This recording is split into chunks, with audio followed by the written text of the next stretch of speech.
शरद पूर्णिमा पर महर्षि वाल्मीकि की जयंती मनाई जाती है। महर्षि वाल्मीकि को हिंदू धर्म में श्रेष्ठ गुरु माना गया है। वाल्मीकि जी पहले डाकू थे, लेकिन फिर एक घटना ने उनका जीवन ऐसा बदला कि उन्होंने भगवान श्री राम के जीवन पर आधारित रामायण नामक महाकाव्य लिख दिया। आदि कवि माने गए महर्षि वाल्मीकि का जीवन बहुत दिलचस्प रहा।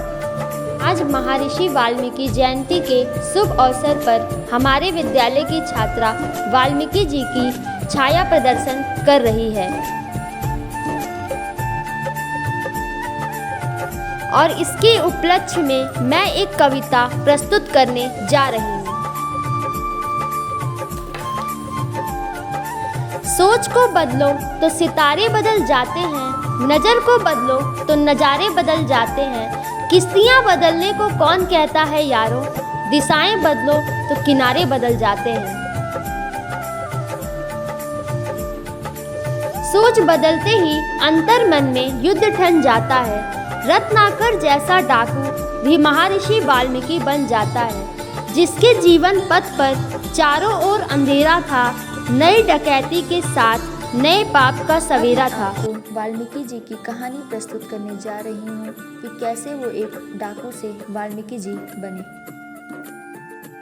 हजारों साल पहले त्रेता युग में रत्नाकर नाम का एक बहुत ही खतरनाक आदमी रहता था। वह पवित्र गंगा नदी के किनारे एक छोटी सी कुटिया में रहता था। लोग रत्नाकर से बहुत डरते थे। न केवल मनुष्य बल्कि जानवर भी उससे डरते थे। जब भी रत्नाकर किसी स्थान पर जाता था तो सभी लोग डर के मारे अपने घरों के अंदर भाग जाते थे। जंगल से गुजरते समय पक्षी और जानवर डर के मारे अपने घोंसलों और गुफाओं में वापस भाग जाते थे। इससे पता चलता था कि रत्नाकर कितना जघन्य था। एक दिन रत्नाकर शिकार की प्रतीक्षा में रास्ते के पास जंगल में छिप गया। कुछ घंटों बाद नारद जी नामक एक ऋषि उस रास्ते से गुजरे। वे बहुत शांत थे। ऋषि भजन गा रहे थे और प्रकृति की सुंदरता पर अचंभित हो रहे थे।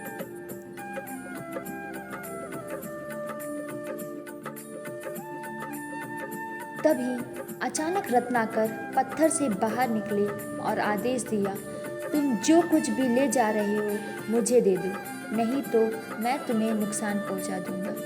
नारद जी ने प्रेम और देखभाल भरी आंखों से कहा, मेरी प्रिय, क्या तुम सच में सोचते हो कि मेरे पास तुम्हें देने के लिए कुछ है?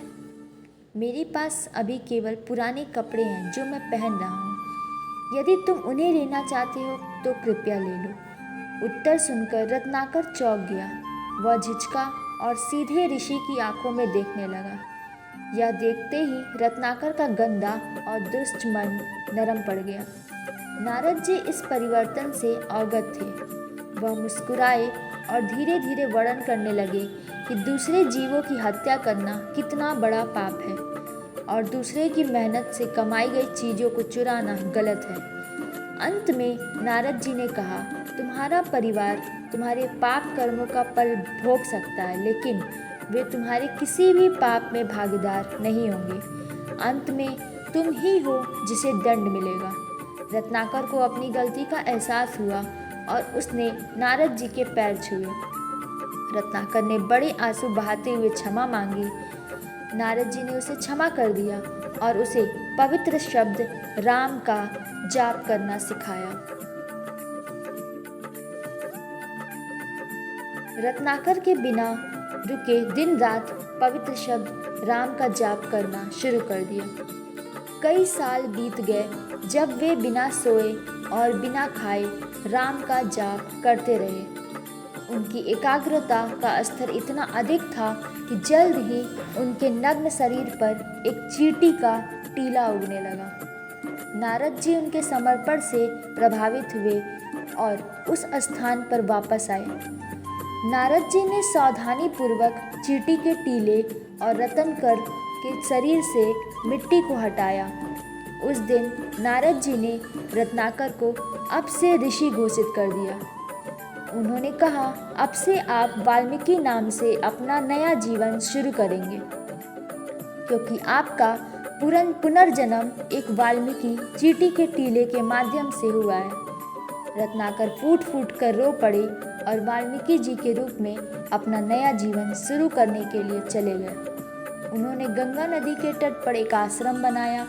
यह वही आश्रम था जहाँ सीता ने शरण ली थी और महान ऋषि वाल्मीकि ने रामायण की रचना की थी।